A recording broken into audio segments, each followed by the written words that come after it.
Hello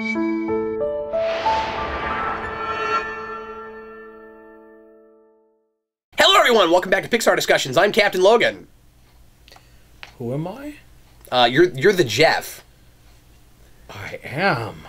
You're Geoff Hardscrabble. Surprise me. Today, well, this will not be a surprise because you just watched this with me. Today, Geoff and I are finally going to tackle Monsters University in... Memory is the first thing to go. I'm telling you. In the long-form format. Geoff and I have actually done a video on this already. We did the How We Felt About on Monsters University together. We did the short review. I believe we were feeling it. We were feeling it, yep. So that's all you need to know. This movie's great, and we're done. But yeah, so we decided, of course, to still do this in Pixar Discussions and do the long form, really get into the nitty gritty and dissect this a bit. And we've only got 2 more after this. Yeah. Until, obviously they make more. Movies. Yeah, but there's one out right now that's probably almost out of the theaters that we did not get a chance to go to. No. We did not see Good Dinosaur. Had every intention to, but it was around Christmas season and we just didn't get to it. I atoned by buying some of the merch. No, you didn't. Did you really? Okay, so you have bought merchandise for a movie you haven't seen? Yeah. See, I can't bring myself to do that. Because it's gonna be good. I don't know, man. I've heard bad things from folks. Not that I've seen it, so I don't know. But nobody's seen it apparently. It is not caught on. Isn't that strange? Do you think it's because they put 2 out in a year and it was just overshadowed way too much by Inside Out, which was phenomenal and everybody loved? Well, and I think and Star Wars. The marketing for it just didn't happen the way it did for Inside Out and for the previous movies. I wonder if it's just, they spent too much money on the other one, or just time of year? There's just so many commercials you can stick out into the universe at a time. I mean, it's not like it didn't have a campaign. I saw commercials for it on Hulu and stuff. They had some. They did some with it, but I don't think they did nearly as much with it as they've done with everything else they've done. Well, let's go ahead and get into this. That's not my excuse. Yeah, I don't know. And like I said, I don't know if it's good or not. I've not gone and seen it, but it's gonna be good. But anyway, I guess we'll be talking about that later on anyway. So we will find out. This is a little surreal to me. Finally getting this being out long enough to do this show, because it feels like this just happened in my brain. You know what I mean? Like, it feels like we just went to the theater and saw this movie. But anyway, Monsters University. That was the couch. I guess I'll just start it off throwing this out there that this is fighting real hard for my '1 spot right now. I think this is one of Pixar's absolutely best movies and absolute best movies. English major, and one of the things that really impresses me about it, of course, is that it is a prequel, and by and large, it gets the prequel thing right, and it's not relying very much on let's tell a story about these characters before, let's show you how these characters got to where they are. It does that. Babies phenomenon. Or Star Wars prequels are just a lot of prequel things we've seen. Smallville, but we pretend the Star Wars prequels don't exist. Gotham, but the thing with this is that impresses me is that it does that. Yeah. It's just that it's such a good story and it's so funny that I'm not thinking about that the whole way through. Well, there's the prequels. Prequels have 2 giant pitfalls. One of them is they share with sequels. There's always a temptation to make them as a cash-in where you just recycle all the gags from the first movie. Mm-hmm. And you find out which lines made people laugh the hardest, and then you make sure to duct tape those into. Yeah, that's whatever. Right. Use the same characters, try to get some of the same actors, and or even like the exact same story structure in the first place, like Home Alone 2, Ghostbusters 2. I mean, there's no why create anything new if you don't have to. Sure. Monsters University avoids that gigantic pitfall. Mm-hmm. It also avoids pretty well, not totally, but pretty well, the problem with prequeling in particular, in that you really have to tie your story into a direction that's compatible with the future that we already know about. Mm-hmm. And that means there's a limit to how much surprising there can be, but also it means that the characters you have can't develop as characters the way they can in a fresh start because they have, again, a predetermined place where they've got to get to. So it's not only a problem in that we know that Randall eventually is going to be a nasty guy because he's the bad guy in the Monsters Incorporated. Ryan. But because they can't write Randall as naturally in this movie as they would have because they know that they have to get him there. Yeah, and frankly, they don't. Now, Randall wasn't bad in here. They don't have to. They could just not have that happen yet. You know what I mean? Like they could just make him who he is at the beginning of this, where he's this kind of awkward kid who's trying to fit in, just like Mike and Uzma Kappa. They could have even made him part of Uzma Kappa. I'm kind of glad they didn't go there. I'm kind of glad that he and Mike didn't get any more screen time than they did. It's a little bit too much of a coincidence. I think maybe that like they're rooming together at first and stuff. But it's nice that they're not there. That it's not there for too long. It's clever. It is a little bit of that cutesy prequel thing where see, it's ironic because they're gonna be and they're gonna be antagonists for each other later and that sort of he's thing. Gonna turn into Darth Vader. So you have the shadow in the posters. Yeah, exactly. That is the closest thing, and we'll talk about a couple of other slightly irritating ones, but that is the closest thing to the wink, wink, nudge, nudge the audience in a whole character that's in the movie for a lot of time. But I find myself still kind of enjoying it anyway. Oh, yeah. What's done with him is cool. I think. I don't think that this is like Randall's origin for how he turned out that way. I think that it's in him already. And you just sort of see that unfold, and you see his true colors already. And then the whole Randall's true colors. Whole seeing his true colors thing is fun because he's a chameleon, and I kind of like that about it. So it's handled more deftly than I've seen it in other things. Because even stuff that is usually pretty terrible can be pretty good if it's handled by writers who know how to write their way out of a paper bag. Well, absolutely, and as I always say with writing, you gotta know what the rules are before you break them. And this is a movie that I feel confident in saying it knows that that's a rule, and it's getting away with breaking it as opposed to doing a lot of gimmicks. Now there are a couple of gimmicks. Yeah. But they're mainly kind of small. And we'll talk about that in a minute. I want to ask you a big question about prequels in general, because this is a thing that I've been mulling over a lot lately. There was a time when I used to say that, and I mean, I might have changed my outlook on this slightly. There's a time when I used to say that a really good prequel, I said this even when we first talked about this movie, it's how much my mind's maybe changed on this. A really good prequel is a story that works linearly, so that even if you haven't seen the movie that it's based on and in the same universe as, you could watch them in chronological order and not feel like you were missing something when you watched this because you didn't see what happens later. What I'm trying to decide now is if it's not sometimes okay to if you make it clear that that's what you're doing, to make a prequel that is where you were expected to have seen the movie that came after it, and what you have now is more like non-linear storytelling, where you're actually intended to know what happens after it, and you wouldn't appreciate what happened before it unless you knew what happened after it. Because if that can't work, if you're not supposed to ever do that, then what is the point of non-linear storytelling, which is a thing that's done a lot and is done very effectively. I knock 5 points off. Always for the show you the end scene or the almost end scene that's scary and terrifying, and then 3 days earlier. Oh no, so do I. And I gotta tell you, man, that is done in comics these days, and I don't think I'm exaggerating, like 50 to 60% of the time. Like, I'm constantly opening up a comic and it gives you, like, that's not what in medias res means. I say this all the time, but you'll get the first, this has become a structure and I hate it. The first 2 pages, it's like this really exciting fireball trying to blow up everything scene, and then you get to page 3 1 month earlier or whatever, and you're like, really?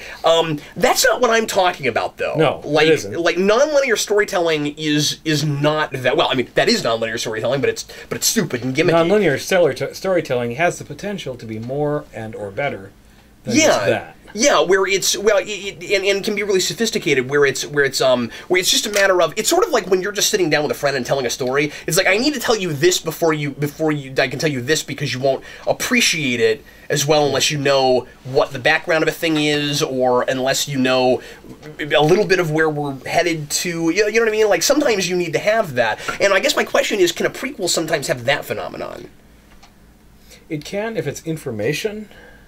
Okay. That helps me understand the point, as opposed to just being a point of emotional manipulation. Yeah, exactly. And that's, I don't know, I think a good prequel is one that, like a good sequel, State Farm is there. Sorry. Do the jingle! Like a good prequel, State Farm is there. But the same for a sequel as a prequel. A good one, first and foremost, is a functioning story on its own. Yeah, absolutely. And a good one works whether or not you've seen the other thing. So it can you have fan service then, I guess, is the question.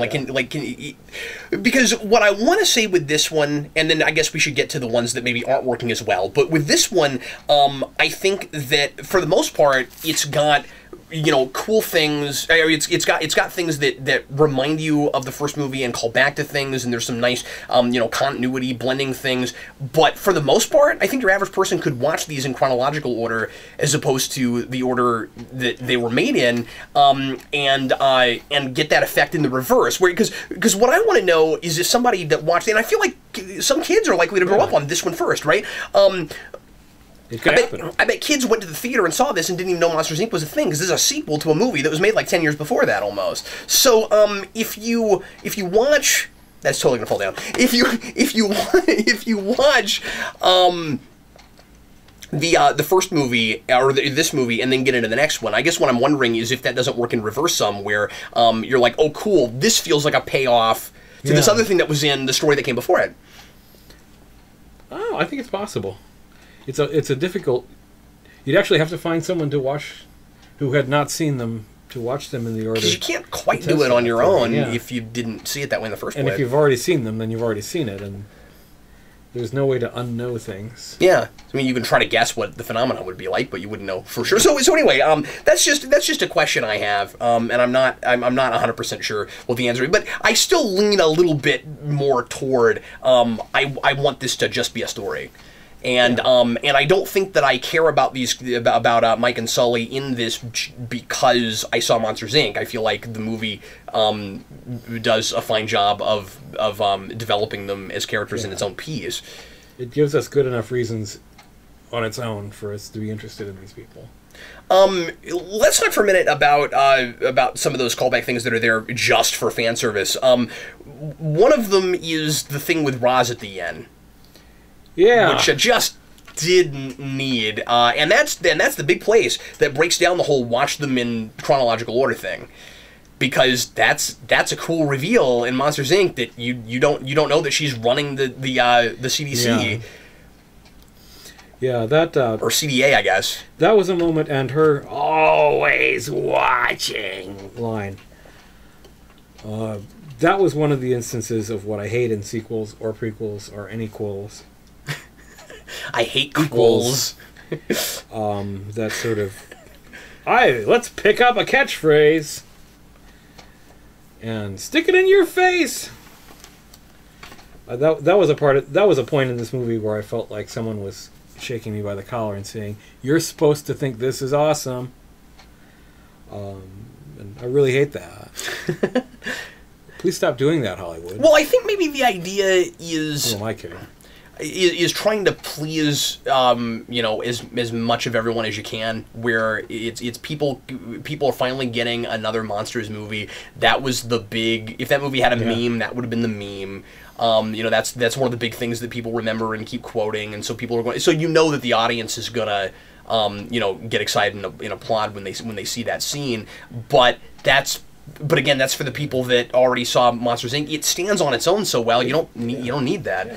And if you wanted to do a Roz, how about something putting her somewhere where she'd be in charge of paperwork. Yeah, exactly. And she could still Be the head of the CDA, and we just don't know when that happens. That's true. Because Mike and Sully are not supposed to have known, and boy, that was unmistakable. Yeah, that's not a disguise. No, I'm with you. What about what do you think about the abominable snowman gag? Now that I liked. Yeah, that I went for. I bought that. Well, they actually, I don't think it hurts Monsters Inc. that they had seen him before. Yeah, because that's it. That's exactly it. The point of him in the second movie, well, the first movie, was not that they did not know who he was. They knew who he was. They even talked about him before we actually saw him. Yeah, and I wasn't sure if they had actually, met him, but there's no reason they couldn't have. They had at least heard about him. Yeah. And that's made explicit in Monsters Inc. That he was one of the people who messed up and got banished to the human world. Well, and the mailroom thing is hilarious and a pop culture reference that I was not even aware of until you told me about it. Yep, because John Ratzenberger was Cliff the Mailman, in case anybody didn't know that. And I had forgotten that because I haven't seen Cheers in forever, so that's kind of fun and neat that because I mean like his doing so many voices for all these years in Pixar movies, and finally they make that gag, and it's not just a gag, but the mailroom thing is a really cool payoff. Actually, a plot point. Yeah, it's a plot point from the very beginning. Well, not the very beginning, but early in the film. Yeah. Yeah, they have that line really early on. You can always get work in the mailroom, and that's a tease and a taunt at that point. And then at the end, that's exactly what they do, and they work their way up. Which is, I like that you don't need a college degree to do that job, even though that's a degree you can get. Yeah, I wondered very much how that worked. Yeah, like sort of, here are these people taking classes to learn to be a scarer. But yet, at the end of the day, both of these two, because, Mike's like the engineer guy. He's you'd think that would be even more techy and training-y and licensee. And well, and they treat that like it's almost as prestigious, because what I love about putting these two movies together is that by Monsters, Inc., Mike doesn't have any disillusionment anymore whatsoever about his stand in life, right? Yeah. Nothing bothers him in Monsters Inc. about not being a scarer. But and in Monsters Inc., the concept is these teams, the scarer and his engineer, and they're both equally important. And the idea, and what I think is really cool is that they make me buy that Mike early on in his life might have had that. Yeah. With wanted to be a scarer and just didn't have the natural gift, the natural chutzpah. And we'll get to the message of this movie, but boy, it's the thing that really impressed me about it. Is really mature kind of lesson for kids that maybe you can't do. You can't do everything, just exactly anything. Yeah, and you have to learn what your limitations are, and not settle, but just figure out what it is that you are good at. And then, of course, what's really irritating is that right after this, we put out Planes which had the exact opposite message. I haven't seen that. Oh, okay. Well, you're not missing anything. That's what I figure. But, it's about a crop duster airplane that wants to be a racing airplane, and then he gets to be a racing airplane. And it's just the exact opposite thing of what this movie is doing, and where I was afraid this movie was going at the end when suddenly, it was Macappa wins. And I remember in the theater going, I really hope they're not going the direction it seems like they're going. And then when they took when they took the more mature, smarter route, and then it became, all about consequences, I was like, wow. Yeah. That was a hard left. And the old Pixar model, and yep. And kind of in my mind the best example of it now. But anyway, so yeah, I was really impressed that even though you have Mike not saying anything about ever wanting to have been a scarer.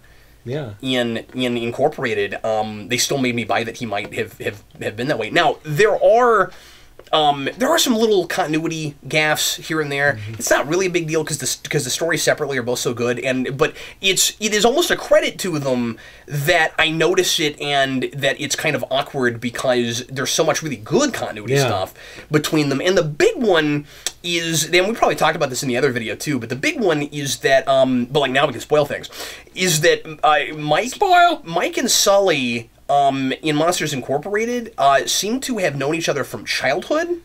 Yeah.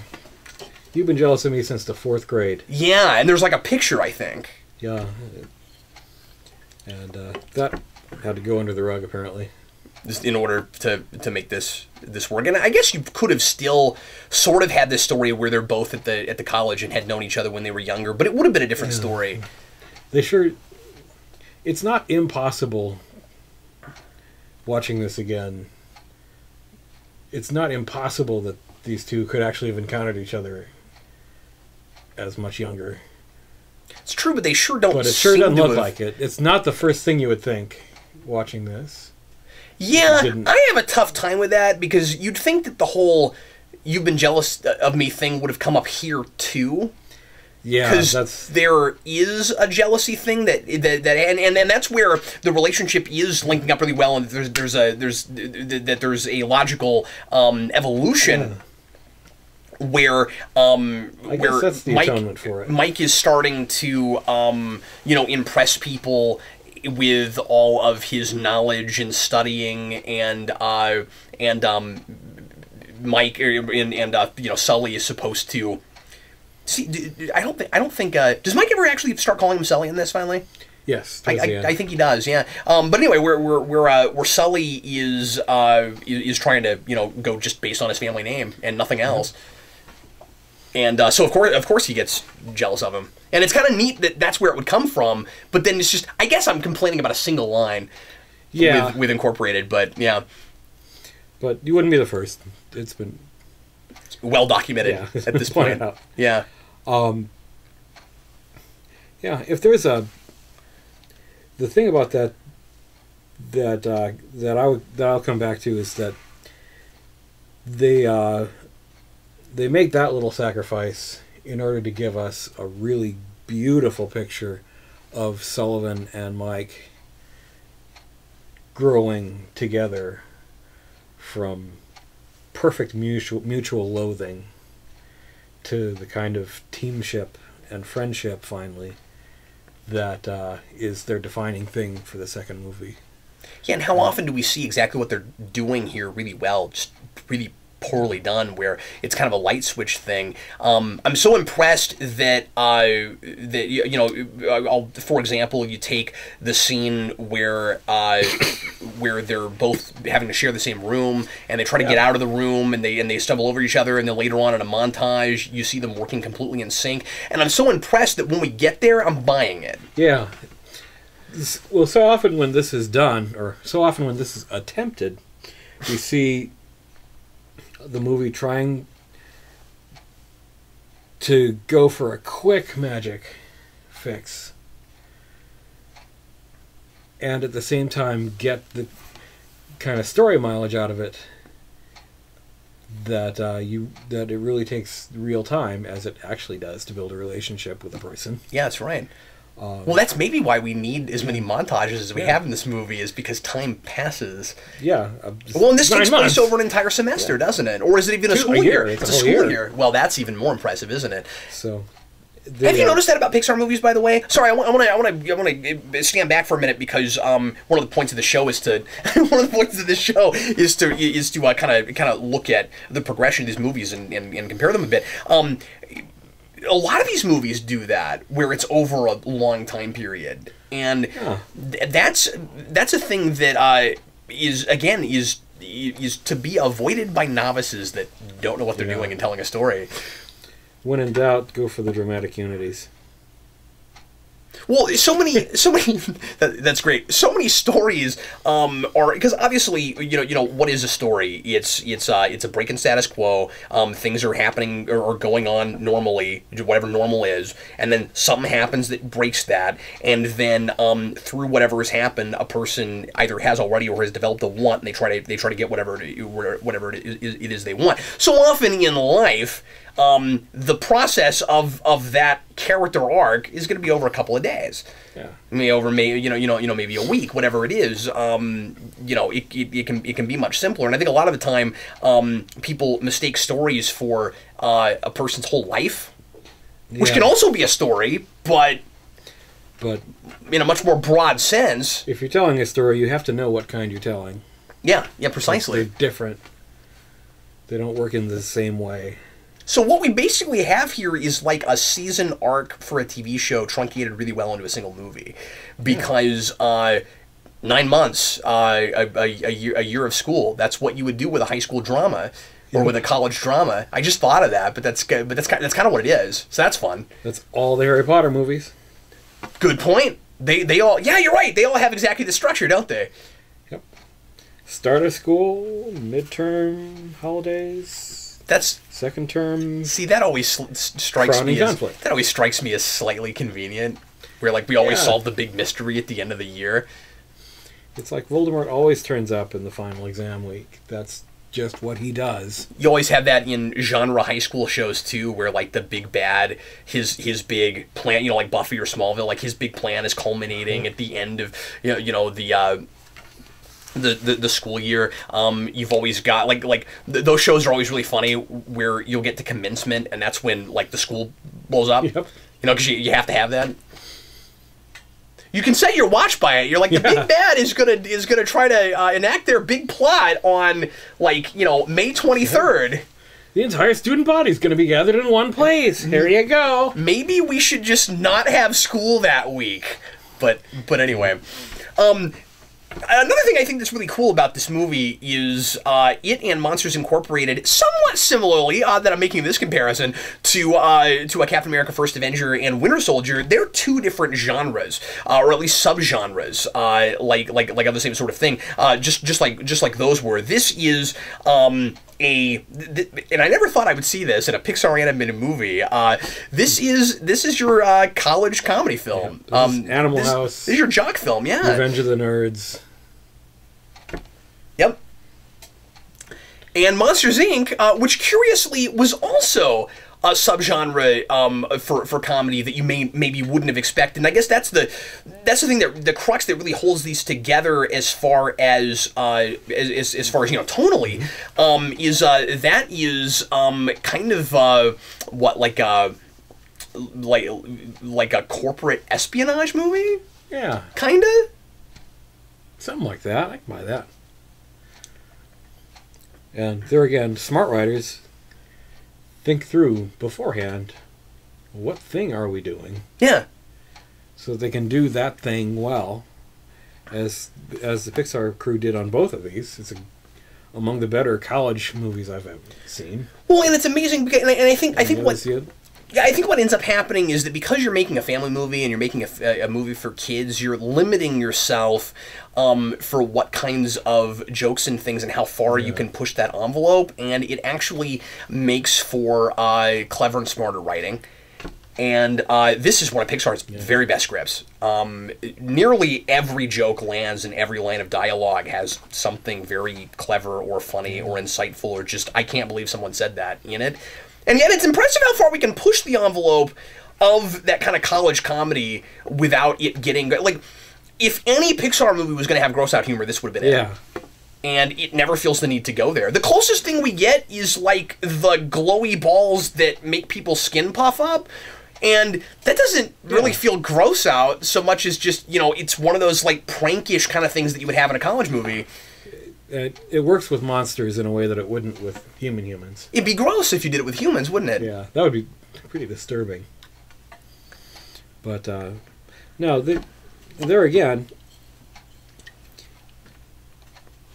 I'd have thought before watching this that, well, you can't really do a college movie without going into the R-rated territory, because every time I've ever seen anyone try to do a kid-safe college movie, it turns out horrible. Well, what I'm really impressed with is that it doesn't this feel... did not. Yeah. This doesn't feel dumbed down. It doesn't feel watered down. Exactly. It doesn't feel watered down. It's still doing the college movie thing, and really well, and I think that it probably appeals to a lot of the people that like those kind of movies. How does it do it without alcohol? Yeah. How's that even possible? You don't notice until after it's over. Hey, there's no alcohol. There was no alcohol, there was no drugs, and there was no nudity. So, what just happened? Yeah, and we had our college party scene. Yeah. And we had our kind of college rave thing, and never had. Because there was enough going on. You know what I think it is? I think it's that when you're all monsters, when you're all monsters with a bunch with a bunch of like weird abilities and physical traits and things, I think that ends up weirdly taking the place of alcohol and drugs and things like that. Like, that's where all the gags come from, because there's so much slapstick and physical humor in those kinds of movies. And we're replacing that here with the monster stuff. So now we've got wings and horns and multiple heads and all that stuff. And the kind of stuff that we rely a lot on in Pixar movies a lot, where it's just like weird, odd creatures or animals or toys or whatever it is. Two-headed pigeon at the beginning. And I think that's the key to the success of the humor of this movie, is that we took the normal college stuff and we replaced it with monster stuff, and somehow or rather that we were able to fill in and make that work. The gap was filled in a way that was not condescending. And like I said, still has that college flair, especially with art. He, I think, is kind of another big part of... How far could they go? The key to make that work. Art. Yeah, I love that Art, and with that name, is a New Age philosophy major. That's hilarious. Oh. And we even get the whole... like breaking and entering thing. I mean, like, you could go down the list of tropes, I guess, for college movies, but it hits a lot of them. But in smartly, it keeps finding a way to make those part of its story rather than feeling like it's filling in for a formula. I'll just sit here and listen to my tunes. I mean, that broke everybody up in the theater. Another thing that I guess I'll jump around a little bit. Another thing that I really liked in the theater that I didn't hear a lot of people talk about was just the architecture of the campus, just how they put that together and how authentic it looks. It's clearly a lot of thought went into that, as always does with these things. But I think we had to think a lot more about what the buildings would look like and what the arrangement of things, what the map, what the layout would be, than we really ever have in a thing like this. And the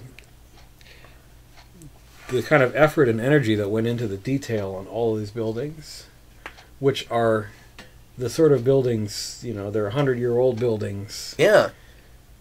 In a modern town, and you go up on the college campus, and here are all these old stone things with the shapes and the corners and the cornices and the things that modern buildings don't have, because modern buildings are cement cubes. Mm-hmm. And I don't know, I loved the love they put into the architecture on this campus, and into the props. Even the scenery is practically photorealistic in a lot of this movie. The bus that they ride, I just could not stop talking about the frickin' bus. Yeah. It looks real. There are places where you take all the monsters out of it and you could practically pass it off as real photography. It kind of freaks me out just how close we're getting to being able to make something look like you just went out with a camera and shot it. Yeah, and then the question has to be asked, well, how close do we want to go to that? Yeah. Now that this technology is so good that we can just about pass. Yeah. Well, I mean, you save a lot of money, or you can, depending on what it is that you're trying to shoot. The problem with it, of course, is that it makes really lazy CGI and badly integrated CGI, which I guess I'm talking all the time, stand out a lot more. True. And I find myself complaining about it more even than I ever used to, because when I see a thing like this, I'm like, okay, I know just how real you can make a thing look. I'm looking at a cartoon, and I'm telling you that bus is there. Yeah. No one gets away with the slop ever again after this. We've talked a lot about the progression of the computer animation throughout these movies, and it is definitely at its pinnacle here. I mean, like, there were things that there were things that impressed us with Brave, but, like, we really made a leap. Yeah. And I think they... Although I think it's important to mention that they make these multiple, they make multiple movies kind of at the same time, so it's not fair to say, well, they learned from that movie and jumped to. I get that, but at the very least, it feels like maybe more care was put into this, more time. I don't know. Well, maybe there was new software at that point. They completely rebuilt their rendering software. Yeah. For Brave. That's right. I couldn't remember where that happened. You said that. And so Brave the movie ended up using some of the new capabilities that they had. Mm-hmm. This ended up using some more of them. Yeah. And Inside Out, I think, used some more of them yet. And Inside Out's a curious case because that movie, except for the human parts, is a lot less about looking realistic and a lot more about how imaginative can you go in the surreal cartoon direction. Because a lot of that shouldn't look realistic. No, not at all. But some parts of it should. Dreamscape-ish stuff, and yeah. That's a movie you couldn't have made back in the Toy Story days. Nope. Cool, the kinds of premises that were starting to build with Pixar now. The technology is at the level that it's at. Well, that's according to Lucas. That's why he started with Episode 4. Oh, because he didn't think he could make the original trilogy or this story. I can tell with the technology that is available to me. This one, no. So he made this one. I mean, his story on things changes here and there, and I don't know how much of that is, but that is really interesting, if there's any truth to that. Well, let's go ahead and get into some character stuff, because we haven't, we've barely delved, and that's usually what we do here, but I'm so impressed with the technical aspects of this. Like I said, I'm so in love with the big turn at the end, and ultimately just the fact that the consequences for both Mike and Scully's actions all stick. Yes. Probably in that way, the best, or as far as that stuff goes, the best moment in the whole movie is when Hardscrabble comes down and says, "I'm impressed with you. Congratulations. You are still not getting in." Yes. Yeah. I really expected it to be like Charlie, you get the factory scene, and it doesn't go there. And there again. Here are story writers giving us credit for being able to deal with a reality that's not one-dimensional. Yeah. Why are all stories not done that? Not like that? Yeah. Here's what's really sad. They subvert expectations that should not be expectations. Exactly. I mean, it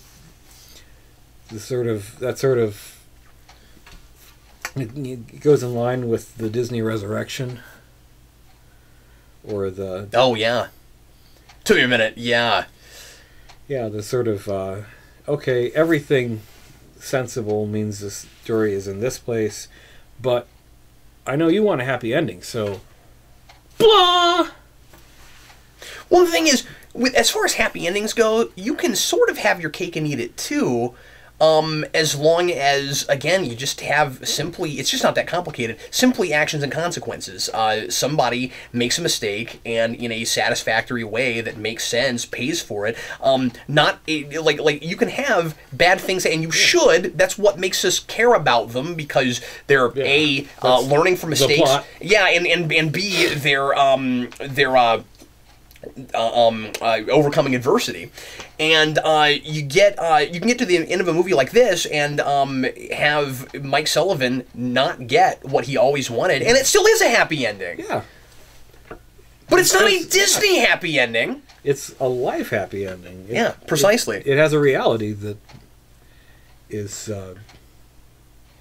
strangely refreshing.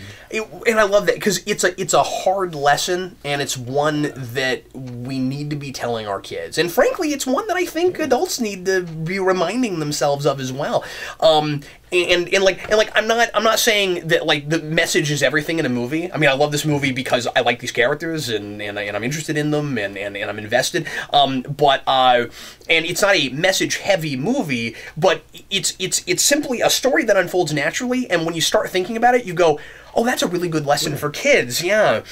Well, how to have a message in a movie? Step one is to not make the movie about that message. Have a story.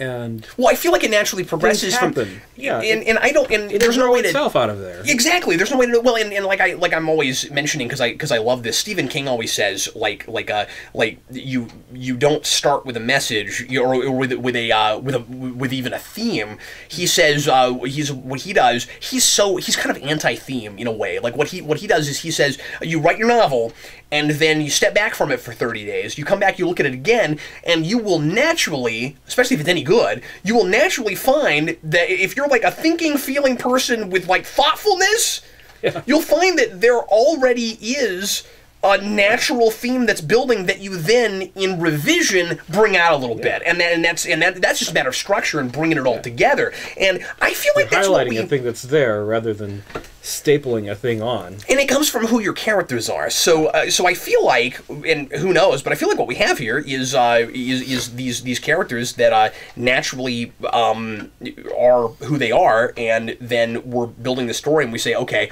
what would these characters do?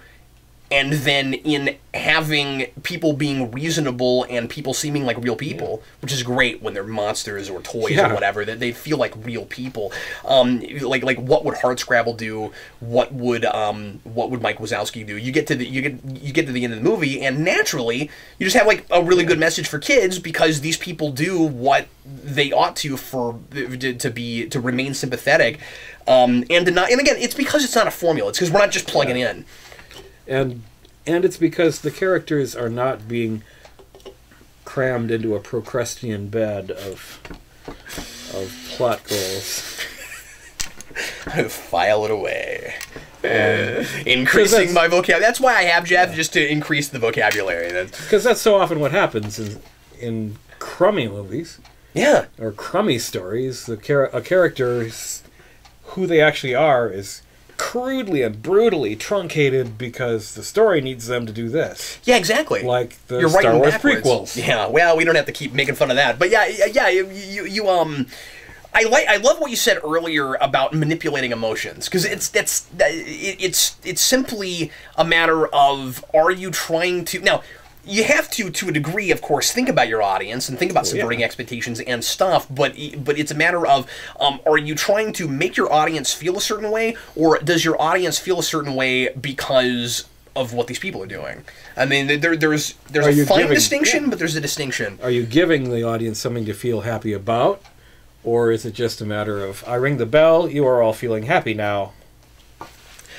I would like to think that most audience members, if they're thinking, when they get to the scene where Mike has filled the quota and Uzma Kappa wins and it's your obligatory, yay, we won, and it looks like the movie's over, I'd like to think that most of the audience is crying foul there. I'd like to think that most of the audience is going, it can't, wait a dang second. It can't go there. Because like a lesser movie would try to manufacture emotion, like you said, and make, oh, I'm so excited because they won, but like, does it make sense that that's what Mike gets out of this? That Mike, oh yeah, he really is scary, when obviously, and also because everything we've been building has been, he's got all the book smarts, but he's just not. Oh, and you know what? Something you said earlier, I didn't think about this. This is so obvious, and I feel like an idiot. I didn't think about this until just now. But what this whole movie is doing in being a much smarter, where did these people come from movie to begin with, is each of these guys has something that the other one doesn't and that they need. Yeah. And so they're going to become a team later when they go to the actual Scare Factory. Yeah, or when they go to that camp. Yeah, but what I'm saying is in Monsters Incorporated, Right. when they're a team and working together, we know from the first movie that each of them has a skill the other one doesn't have, and this is how did they build that in the first place. But like I said, it's just really cool because it doesn't feel like. When I watch Monsters Incorporated, I don't feel like I need to know where this came from. This is simply another story in these people's lives. Yeah. And like I said, I feel like a lot of the time we kind of forget what story is. Oh, definitely. Where it's like, it's all about filling in, and that's one of the things, okay, going back to Star Wars, that's one of the things that I've really been appreciating lately with, not that you've read this, but with Jason Aaron's Star Wars comics, where it's all going back between episodes 3 and 4 and filling in gaps, but it's not, we just need to know everything that happened. Each thing feels like an actual story with a beginning, a middle, and an end, and character arcs and stuff, so you can do this, you know? Yeah, you it can can go be in done and well. you can fill in, but it's not because we need to know the entire history of everything, just write an encyclopedia for that. Yeah. Takes less time and is less annoying to read. Yeah. But anyway, so yeah, but I was so impressed with it at first just for that actually being Sully cheating, especially because that's also a really great payoff because he did cheat earlier. Yeah, he suggests it. The seed is planted. Chekhov's gun is there. Yep. So much of good writing is simply set up and pay off, and this movie, again, perfect example of that.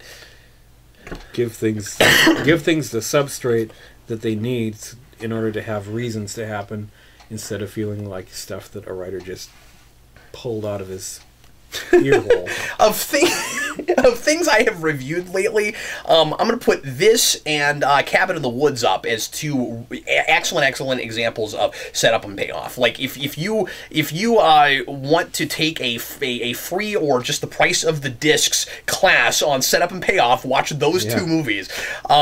Which is funny because they're two entirely different genres and one's way more adult than this. But writing is writing. Yeah, exactly. And people are, if writing is done well, the people in writing are people. Like Dean McGonigal. You know, I bet a lot of people were thinking of her. Because I thought of her too when I saw it. She is legitimately scary. And what I think is really cool is that you have this Dean who's got like the scare record and everything, and you totally buy it. She's just absolutely mortifying. When the can, when her old scare can, which is admittedly kind of a planted MacGuffin, because why, like you said while we were watching it, why is that not under glass? If cans are that fragile. You're like, you can just touch the thing. Why? I don't know why. I don't know why that's not under glass. But anyway, but like in that scene when that goes off, like even though this is a cartoon, you're half expecting her to kill someone. Yeah. Like not really, but limbs are gonna start flying any second now. She's scary as heck, but also turns out to be a reasonable and plausible character. One thing I'm really impressed with, and not a villain. One thing I'm impressed with, but I also find really amusing, is that this world is so much better than our world. Yeah. Like there doesn't seem to be any sort of corruption at all, like us outside of just like you know, immature kids with their own organizations. Like everyone seems to get a step up based on merit and not anything else. There doesn't seem to be any sort of like racism or sexism. It's hilarious. And the merit thing, I meant to bring this up earlier. The merit thing apparently goes all the way to the corporation, because like you don't even have to have like on file any kind of scaring certificate or a or a piece of paper from a school or anything. Well, and the idea of joining a major modern corporation as the bottom level employee and actually working your way upward. Yeah. I mean, that's theoretically how it's supposed to work, but not the real world. Yeah. And I mean, promotion does not work that way in the modern corporate world. And certainly not everywhere. All the way. There are certainly, I mean, I'm sure there are places where that works, but that's supposed to be the American dream. I don't think we have that as much as we'd like to think we do. And I don't want to get too political about it, but I just think it's really funny that But yeah, Apparently, an idealized universe. Apparently, the monsters world is like yeah, the idealized America, basically. Well, and since monsters are so crazy different from each other, and every one of them is, and they make a big deal out of that too, don't they? I mean, how and it actually turns out to be a message in the film. But again, not a heavy-handed one. I think you say, okay, we are different. You find a way to make the ways you're different useful. Well, and, you know, the message thing, I think the key is that it's characters learning a thing and then the message for the audience being through them. So it doesn't feel like it's telegraphing a thing, like, directly at you. It feels like, and the question is always, the line is always just, you know, are we finding it believable that that person is learning what they're learning and does it feel manufactured? But, like, in that scene... And I mean, it's played as slightly sappy, but I like it. When Sully is realizing, oh, the monsters here are not all the same. They don't all do it exactly the same way, and I have to learn how to vary my approach. But I also have to appreciate other people that aren't just like me because there's not one way to do it. Now, I do have a question about that though. So, in order to have a school, in order to have a program that's all about learning how to scare and having like this like a textbook that gives you like this like specific way you're supposed to go about this whole thing, it seems like that's a little bit contradictory to the whole everybody's different and would do it differently. A little bit because you've got because you have like you know the method you're supposed to study and everything, right? And so I keep wanting to say scrab apple, hard apple. Now it's hard apple. Hard Scrabble will be hard Scrabble. You know, she's got a cousin named Wordfind. Hard Scrabble. We don't talk about Uncle Pictionary. Pictionary is harder than Scrabble for me, but I can't draw. Hard Scrabble will be like okay, there's a kid that's afraid of this, this, and this, and it's this time of year. What scare is that? And then demonstrate it, right? Yeah. But not every monster is going to have all the same limbs and size and pieces and stuff. So wouldn't that somewhat vary on also what your personal approach and look and feel and everything is? Yeah. Like, it's weird that there's a right configuration. Answer. I don't understand how there's one right answer. Yeah, well, and that was a question I had. That, I assume, is the reason why we see in Monsters, Inc. that that a big part of the work in that company goes into correctly selecting the right kid for the right monster.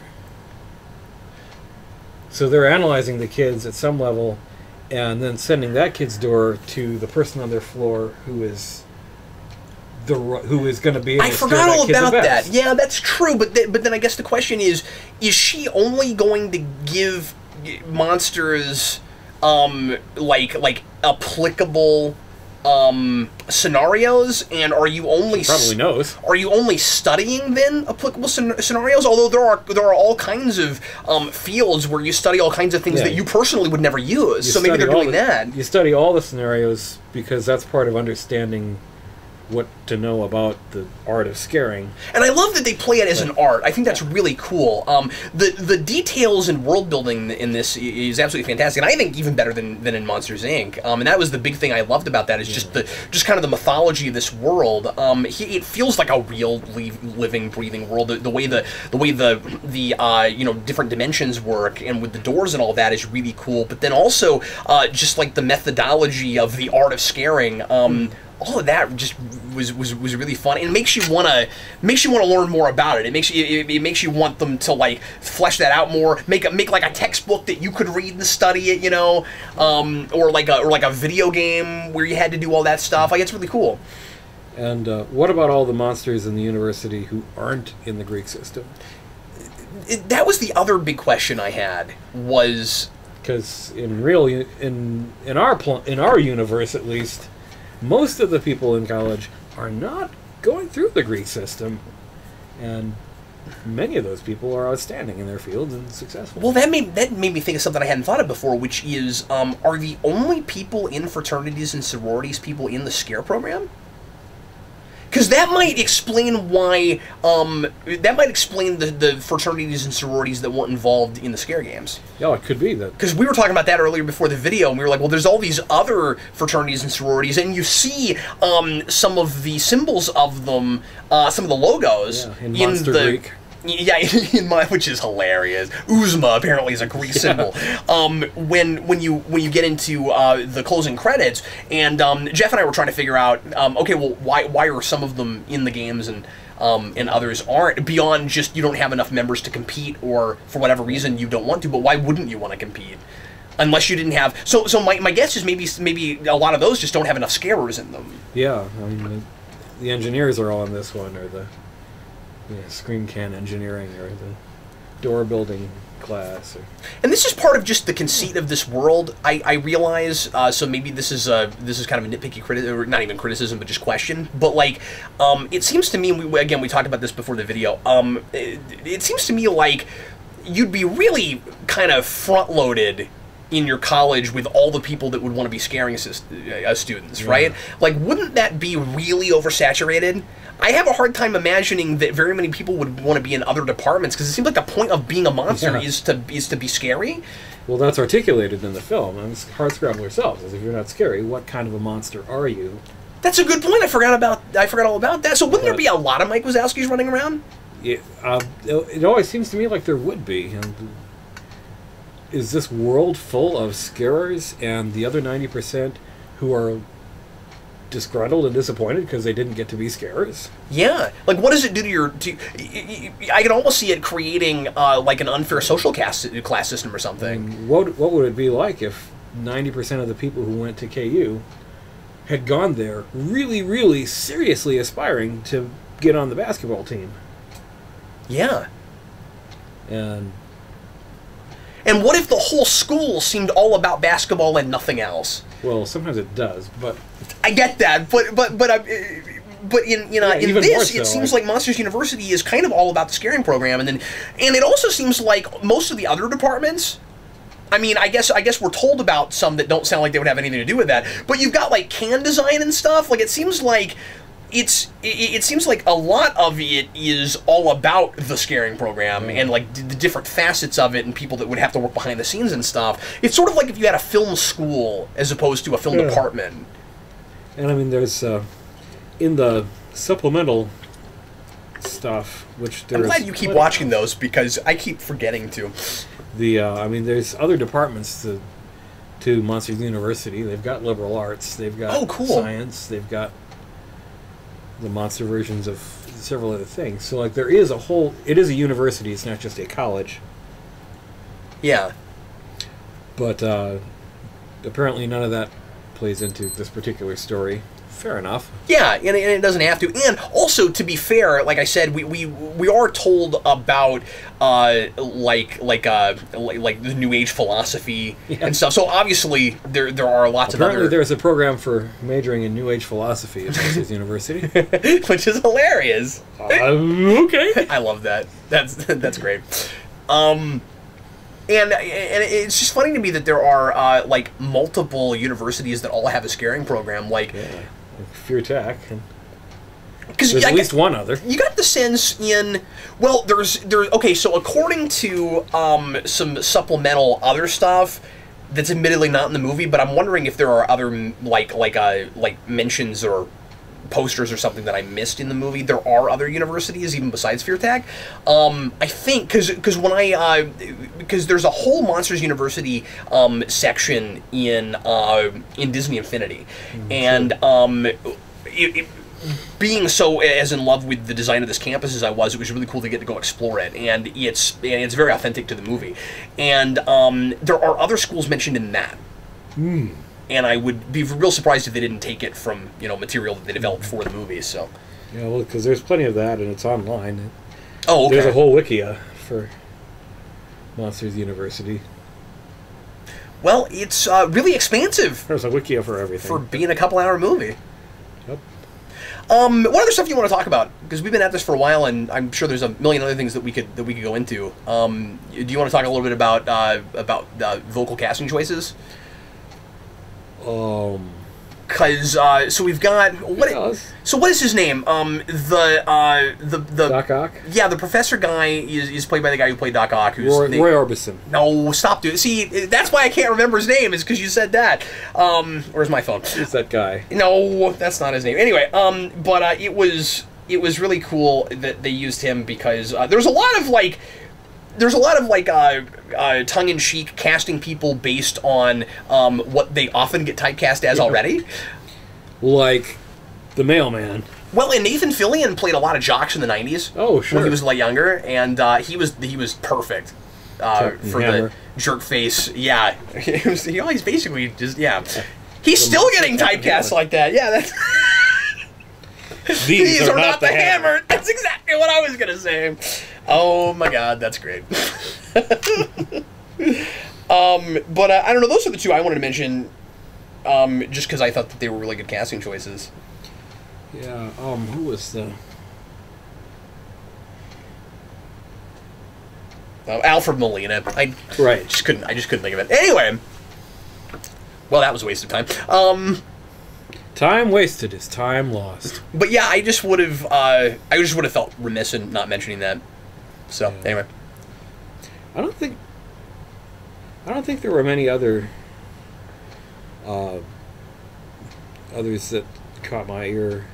Randall is still Carlos Alazraki, who was Spyro the Dragon. Oh, really? That's awesome. Yeah, I think in the first game. I don't think they kept him. Oh, okay. He was also that stupid Chihuahua in the Taco Bell commercials. Oh, really? Oh man, I love Randall. Yo quiero Taco Bell. That's Randall Boggs. Again, right even though that was like the closest to a really obligatory hey, look how ironic we're being thing, it was the Winds of Change poster. Yes. That's one of the best gags in the thing. I love that. And the thing is, that I totally buy, because it's like, where did you even come up with that? Yeah. So you just had this, and I like that it came from a time when you were really uncertain of yourself. Yeah. And he still has those insecurities, but hides them behind his maliciousness. And like a lot of Randall's later evilness turns out to be cheaply harvested from motivational BS from when he was younger. Yeah. No, that's great. So I mean, prime stuff. Yeah, they're thinking, and they're creating a real progression for that character in a mythology in his background, and that's, I don't know, that's really fun. Him wearing glasses is funny, and the first time he does the snarl thing is great. I don't know. The way he's all squinty all the time because he can't see. He was my favorite thing in the original Monsters Inc. and I bought his figure for Disney Infinity, and that's the character I played with the most. And you can turn invisible, and it's great. Yeah. While listening to your tunes. Anyway, anything else you want to talk about? I'm not coming up with anything. Okay, cool.